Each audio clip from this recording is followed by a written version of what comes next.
இன்னைக்கு நம்ம பார்க்க போற கதை குட்டி அப்புவும் பேசும் நிலமும். இந்த கதையை தான் நம்ம இன்னைக்கு பார்க்க போறோம். ஒரு அழகான கிராமத்துல குட்டி அப்புன்னு ஒருத்தர் வசிச்சு வர்றாரு. அவருக்கு சொந்தமா நிலம் வேணும் அப்படிங்கிறது அவரோட ஆசை. அவர்கிட்ட இருக்கிற நிலம் குட்டியான நிலம் தான், விளைச்சலும் ரொம்ப கம்மியா தான் வருது.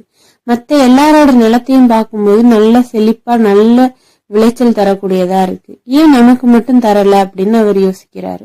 அப்போ ஒரு நாள் இரவு அவர் நிலவை பார்த்துக்கிட்டு இருக்கும்போது அங்க அவரோட நிலம் பேச ஆரம்பிச்சிருச்சு.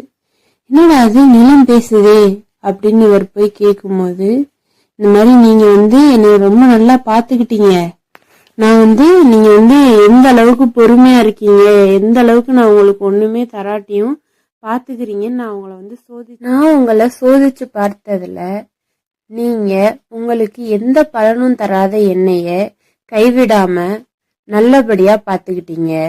அதனால உங்களோட இடைவிடாத இந்த உழைப்பும் என் மேல வச்சிருக்க நம்பிக்கையும் என்னைய ரொம்பவே மகிழ்ச்சி அடைய வச்சுச்சு.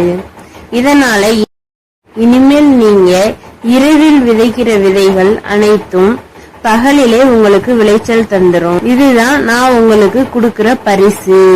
இதை நீங்க ஏத்துக்கிட்டு இனிமே மகிழ்ச்சியான வாழ்க்கைய வாழணும் அப்படின்னு அந்த நிலம் சொல்லிச்சு. உடனே குட்டியப்பூ மறுநாள் அவர் வீட்டுல இருந்து இரவு கிளம்பினாரு. அவரு வயல்வெளியா அப்படியே நடந்து வந்தாரு. நடந்து வந்து அவரோட நிலத்தை பார்த்தாரு. அவரு கொண்டு வந்த விதைகளை எல்லா இடத்துலயும் நட்டாரு. மறுநாள் அவரு ஆசையா வீட்டுல இருந்து கிளம்பி வந்து பார்க்கும்போது எல்லா இடமும் விளைஞ்சிருந்துச்சு. அவரு விளைஞ்ச நிலத்துக்கு ரொம்ப நன்றி சொன்னாரு. இன்ன வரைக்கும் பாடுபட்டு உழைச்சதுக்கு அவருக்கு நிறைய பலன் கிடைச்சிச்சு. அவர் எல்லாத்தையும் அறுவடை பண்ணி எல்லாத்தையும் மூட்டைகளா கட்டினாரு. மூட்டைகள் பன்மடங்கு பெருகுச்சு. அதை வச்சு அவரு வித்து அவருக்கான வீட்டு வேலைகளை பார்த்து வீட்டை பெரிய வீடா கட்டினாரு. அவரு பெரிய வசதியானவரா மாறிட்டாரு. இதே மாதிரி முயற்சியும் நம்பிக்கையும் இருந்தா எல்லாரும் எல்லாத்தையும் சாதிக்கலாம்.